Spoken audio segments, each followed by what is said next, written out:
નમસ્કાર વિદ્યાર્થી મિત્રો, મંદિર સ્થાપત્યની સિરીઝમાં આપ સૌનું હાર્દિક સ્વાગત છે.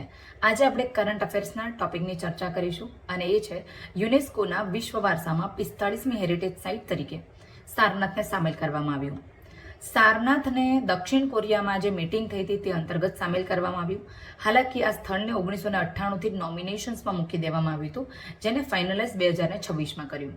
આ જે ટોપિક છે એ આવનારા વર્ષમાં લેવાતી વર્ષ 2026, 27 અને 28ની જે જીપીએસસીની પરીક્ષા છે, યુપીએસસીની પરીક્ષા છે, તેના માટે આ કરંટ અફેર્સનો પ્રશ્ન બની શકે.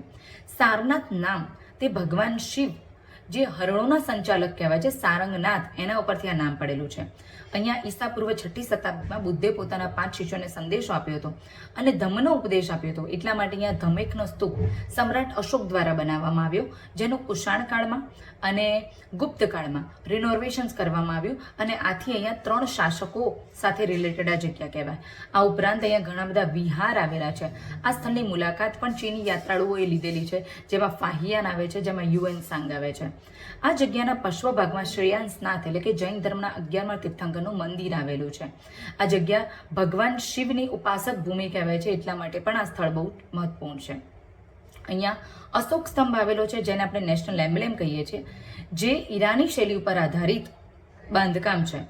આ ઉપરાંત આ જે અશોક સ્તંભ છે તેનો નીચેનો ભાગ શાફ્ટ તરીકે, ઉપરનો ભાગ ઊંધું કમળ તરીકે, એની ઉપરનો ભાગ એબેકસ અને એની પર 4 સિંહોની આકૃતિ છે.